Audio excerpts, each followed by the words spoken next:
Baik, cuba kita perhatikan apakah yang berlaku di sekeliling kita. Tindak balas anggota badan kita terhadap rangsangan-rangsangan yang diberikan oleh sekitar kita.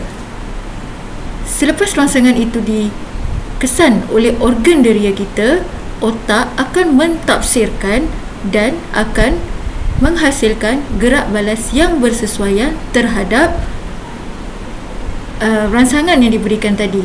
Jadi, apakah sistem dalam badan kita yang menjalankan fungsi untuk mengesan rangsangan dan menghasilkan tindak balas? Untuk mengetahui lebih lanjut, kita saksikan dalam video cikgu ini. Pastikan tonton sehingga habis supaya anda mengetahui lebih banyak maklumat berkenaan sistem saraf.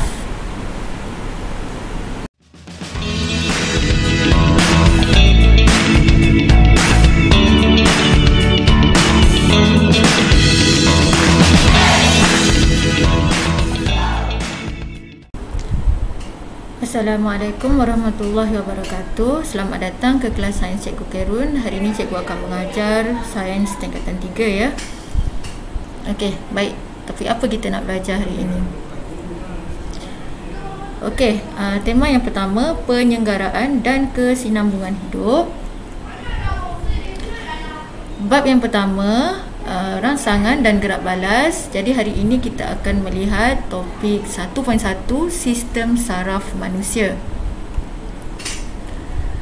Standard pembelajaran ataupun objektif pembelajaran yang perlu kita capai hari ini ialah pastikan kita dapat melakar struktur dan juga mengetahui fungsi sistem saraf manusia. Baik, sistem saraf manusia. Perhatikan, gambar yang pertama adalah berkenaan dengan sel saraf. Sel saraf mempunyai gentian panjang yang berperanan untuk membawa maklumat dalam bentuk impuls ke seluruh badan. Sistem saraf terdiri daripada otak, saraf tunjang dan juga saraf yang berada di seluruh badan kita. Kita lihat seseorang yang sedang bermain badminton. Dia perlu fokus. Mata dia memandang kepada bulu tangkis.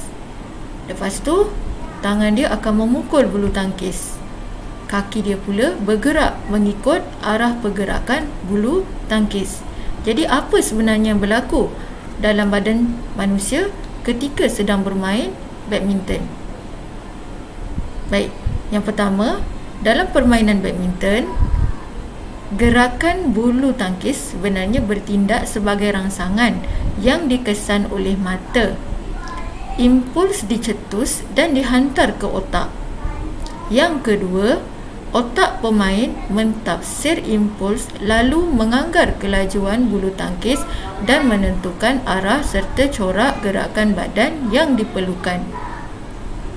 Yang ketiga, otak kemudiannya menghantar impuls ke otot tangan dan otot kaki untuk bergerak balas. Baik, apakah sistem saraf manusia?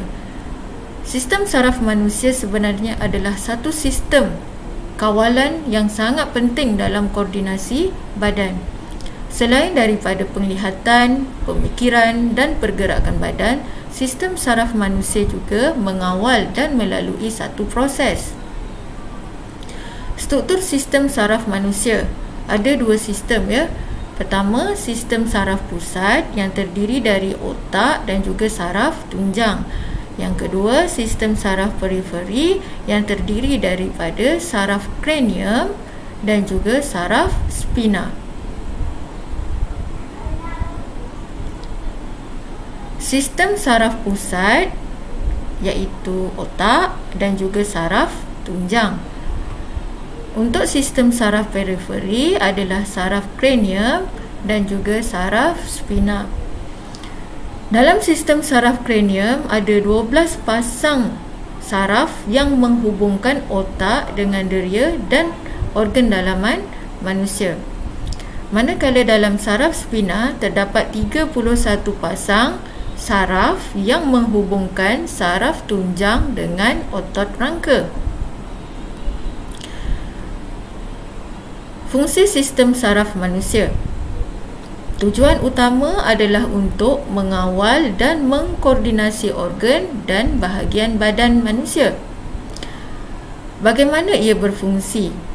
Yang pertama, organ deria mengesan rangsangan. Yang kedua, sel saraf menghantar maklumat dalam bentuk impuls ke otak. Yang ketiga, otak akan mentafsir impuls yang diterima.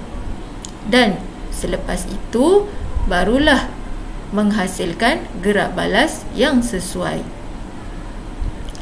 Maksud istilah penting dalam topik ini ialah pertama, koordinasi. Koordinasi ialah penyelarasan gerak balas badan terhadap rangsangan di sekeliling dan di dalam badan. Yang kedua, impuls. Impuls ialah isyarat dalam bentuk gelombang elektrik yang dihantar melalui saraf. Baik, cuba kita perhatikan ya aktiviti-aktiviti seharian yang tubuh badan kita lakukan.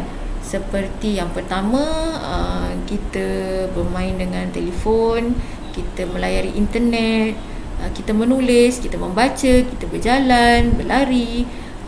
Ada juga tindakan yang kita tak dapat kawal, iaitu bersin. Ataupun satu lagi tindakan yang biasa kita buat setiap hari ialah membuang sampah. Untuk kesemua tindakan-tindakan tersebut sebenarnya dibahagikan kepada dua, iaitu tindakan terkawal dan juga tindakan luar kawal. Cikgu akan terangkan tajuk tersebut dalam video yang akan datang.